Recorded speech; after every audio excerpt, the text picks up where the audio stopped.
नमस्कार। Class 9 social science का जो हाफ ईयरली पेपर है इसको सॉल्व करते हैं। पहला क्वेश्चन है कि Kavaratti is the capital of, इसका आंसर आएगा लक्षद्वीप। सेकंड क्वेश्चन पूछता है कि उत्तराखंड, उत्तर प्रदेश, बिहार, पश्चिम बंगाल की सीमा किसके साथ साझा होती है, तो वो होती है नेपाल के साथ। यहाँ नेपाल लगेगा। ठीक है, सी। नेक्स्ट कहता है the highest peak of Eastern Ghat, highest peak Eastern Ghat के हाइएस्ट पीक है महेंद्रगिरी। ठीक है। नेक्स्ट क्वेश्चन कहता है land mass bounded by the sea at the three side, तीन ओर से समुंदर से घिरा भूभाग कहलाएगा प्रायद्वीप, पेनिनसुला। नेक्स्ट कहता है western coastal strip south of the Goa क्या कहलाएगी, वो कहलाएगी कन्नड़ कोस्ट।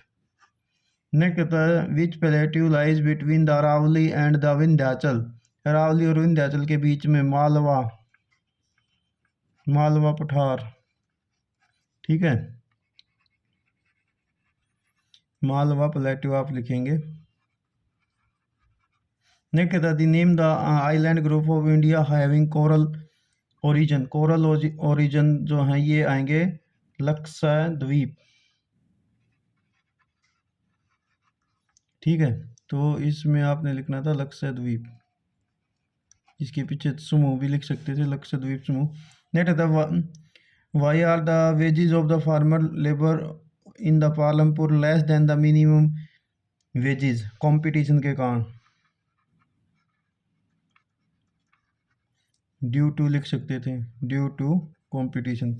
हिंदी में लिख सकते थे प्रतिस्पर्धा के कारण।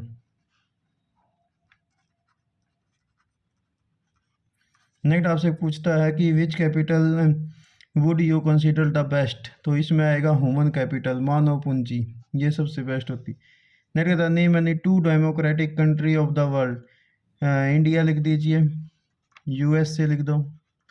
ठीक है, तो इसमें आप लिखिए भारत और यूएसए। ठीक है। नेक्स्ट कहता है WTO की फुल फॉर्म, इसमें आपने लिखना था वर्ल्ड ट्रेड ऑर्गेनाइजेशन, हिंदी में लिखते थे विश्व व्यापार संगठन। ठीक है। नेक्स्ट कहता है नेल्सन मंडेला कौन थे, साउथ अफ्रीका प्रेसिडेंट। ठीक है, दक्षिण अफ्रीका के राष्ट्रपति, और इन्होंने रंग भेद की नीति के विरुद्ध संघर्ष किया था। नेक्स्ट कहता है Bolshevik and October revolution is related to which country, तो ये आएगा रसिया, हिंदी में लिखते रूस। नेक्स्ट कहता है which year of Russian revolution was started, 1917, 1917। Next कहता है डिफाइन द कूलक, तो आप लिखेंगे ए ग्रुप ऑफ लार्ज फार्मर्स। ठीक है, या बिग फार्मर लिख सकते थे, बड़े किसानों का एक समूह, और ये था रसिया में। ठीक है, इन रसिया भी लिख सकते थे। ठीक है, रूस में बड़े किसानों का एक समूह, रूस में ऐसे लिख देते, रूस में बड़े किसानों का एक समूह। नेक्स्ट था ड्यूमा क्या है, the parliament of Russia.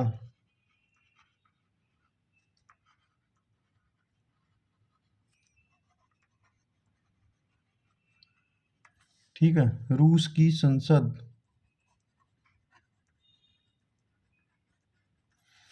Next छोटों को बाद में करते हैं, सीधा पहले आपका मैप करा देता हूँ।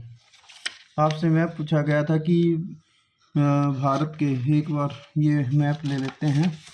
ठीक है, तो आपसे मैप पूछा गया था कि given map of India, Bharat का पड़ोसी देश श्रीलंका, भारत का पड़ोसी देश दिखाना था श्रीलंका, तो यहाँ पर निशान आपने लिखाना था श्रीलंका।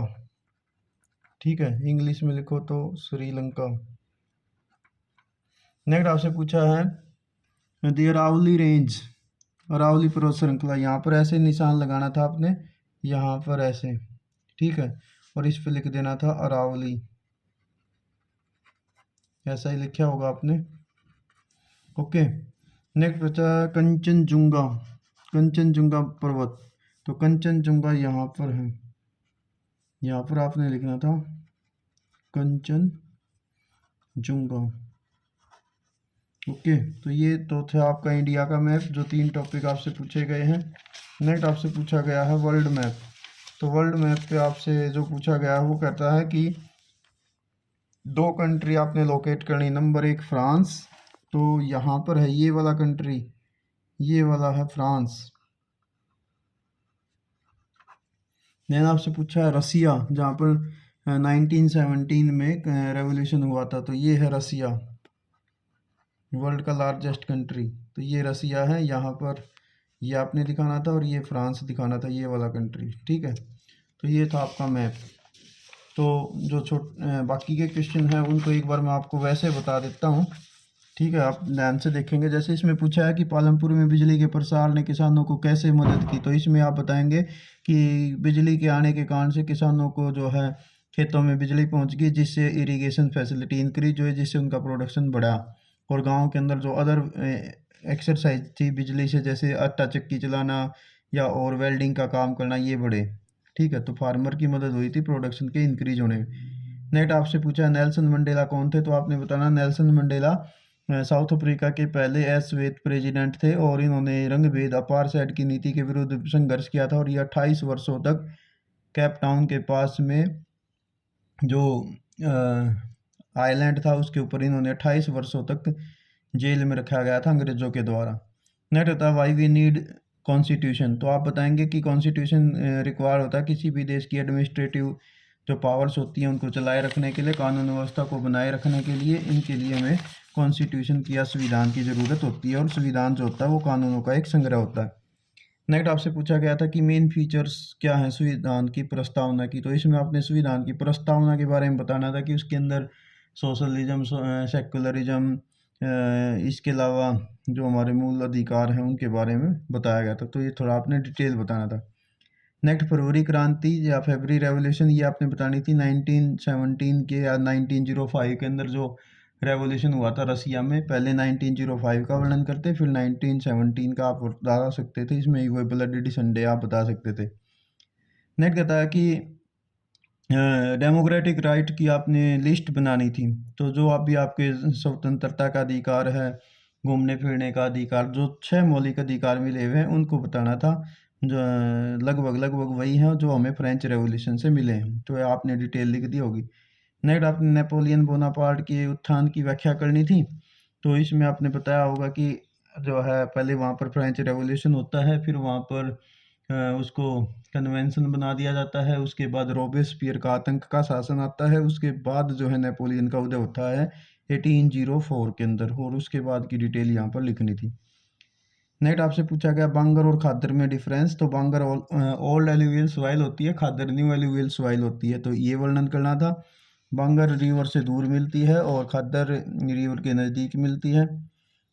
ठीक है, देन आपसे पश्चिम घाट और पूर्वी घाट के बारे में पूछा गया था, आपने बताना था कि भारत के वेस्ट में जो ऐसे जो साउथ इंडिया इसके यहाँ पर वेस्ट में वेस्टर्न घाट और यहाँ ईस्ट में ईस्टर्न घाट है, ये स्ट्रेट हैं, ये बीच बीच में से कटे हुए हैं, ये ज़्यादा ऊंचे हैं, ये कम ऊंचे हैं। इनकी ऊंचाई 1100 मीटर है, इनकी ऊंचाई 900 मीटर है। इनसे साउथ इंडिया की रिवर्स का राइज होता है, इसमें से नदियाँ केवल क्रॉस करती हैं।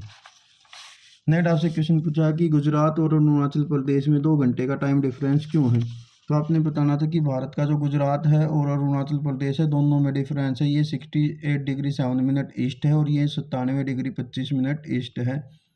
दोनों के अंदर लगभग 30 डिग्री का डिफरेंस है, और 1 डिग्री को पार करने में सूर्य को 4 मिनट लगते हैं, तो 120 मिनट लग जाते हैं। इसको 60 से डिवाइड करोगे तो 2 घंटे का डिफरेंस आएगा, ये आपने बताना था।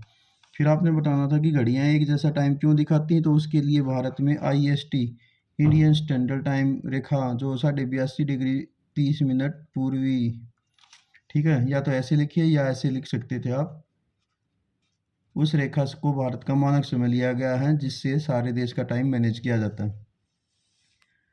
नेक्स्ट आपसे क्वेश्चन पूछा गया था कि जो लैंड है, पीस ऑफ लैंड है, उसके ऊपर सेम लैंड ऑफ पीस पे आप कैसे इंक्रीज करेंगे प्रोडक्शन को, तो उसके लिए आपने बताना था कि इरिगेशन फैसिलिटी बढ़ा सकते हैं, HYV seeds HYV seed, pesticide, fertilizers, multi cropping, इनके द्वारा हम ये इंक्रीज कर सकते हैं। देन डिफरेंस पूछा गया था कि इकोनॉमिक एक्टिविटी और नॉन इकोनॉमिक एक्टिविटी क्या होती है। इकोनॉमिक एक्टिविटी वे होती है जिनसे इनकम होती है, नॉन इकोनॉमिक एक्टिविटी वे होती है जिनसे इनकम नहीं होती लेकिन वो हमारे जीवन के लिए एसेंशियल होती है। कुछ यहाँ पर आप इसमें एग्जांपल दे सकते थे। देन आपसे पूछा डिसगाइज्ड अनएम्प्लॉयमेंट और सीजनल अनएम्प्लॉयमेंट। डिसगाइज्ड अनएम्प्लॉयमेंट वो सिचुएशन होती है जहाँ पर कम व्यक्तियों की ज़रूरत हो और ज़्यादा व्यक्ति उस कार्य में लगे हों। जैसे कृषि कार्य है, मान लो 2 मज़दूर की ज़रूरत है और वहाँ पर 4 मज़दूर लगे हुए हैं, तो वो 2 जो हैं डिसगाइज्ड अनएम्प्लॉयमेंट कहलाएंगे। सीजनल अनएम्प्लॉयमेंट वो होता है कि जब एक सीज़न में काम मिल जाए और बाकी के सीज़न में उसको काम ना मिले। जैसे एग्रीकल्चर लेबर होते हैं, मान लो जैसे राइस का सोविंग सीजन है तब तो उसको लेबर की ज़रूरत थी, लेकिन जो बीच का पीरियड रहेगा जब क्रॉप तैयार होगी तो कोई उसको काम नहीं मिलेगा, फिर कटाई पर उसको काम मिलेगा, तो ये आपका सीजनल अनएम्प्लॉयमेंट हो जाएगा। देन आपका क्वेश्चन पूछा कि मानव पूंजी निर्माण में शिक्षा और स्वास्थ्य का क्या इंपॉर्टेंस है। तो इसमें आपने बताना था कि एजुकेशन और हेल्थ जो है किसी भी व्यक्ति के जो कैपिटल फॉर्मेशन में इम्पोर्टेंट भूमिका निभाती है। जैसे आप यहाँ पर वो शकल और विलास, आपके चैप्टर में एक शकल की कहानी थी और एक विलास की कहानी थी, आप उसके बारे में एक्सप्लेन करते कि शकल ने किस प्रकार से शिक्षा प्राप्त करके वो एक इंजीनियर बन जाता है और सॉफ्टवेयर डिजाइन करता है और कंपनी में प्रमोशन पाता है, जबकि विलास जो अपनी माता और पिता की तरह केवल मछली पकड़ने का ही काम करता रह जाता है क्योंकि वो शिक्षा नहीं ले पाता और वो अर्थराइटिस का रोगी भी हो जाता है। देन नेक्स्ट क्वेश्चन पूछता है लोकतंत्र निर्णय लेने की गुणवत्ता में सुधार करता है, व्याख्या करें। इसमें आप बताते कि डेमोक्रेसी की डेफिनेशन दे दीजिए, उसकी फैसिलिटीज बता दीजिए, फीचर्स बता दीजिए, और इसके अलावा उसमें डिसीजन, जैसे पीपल जो है वो डिसीजन लेते हैं और अगर कोई सरकार ठीक काम ना करे तो हर 5 साल में उसको बदल भी सकते हैं। देन 1905 के आपने रशियन जो फेब्री रेवोल्यूशन हुआ था रसिया में, उसके बारे में आपने बताना था, और उसके बाद ये 1917 में जो है मेन जो रशियन रेवोल्यूशन है वो हो जाता है। तो वहाँ तक की सोशल कंडीशन, इकोनॉमिक कंडीशन और पॉलिटिकल कंडीशन बतानी थी। सोशल में ये बताना था कि पब्लिक वहाँ की किस प्रकार से परेशान थी टैक्स आदि से।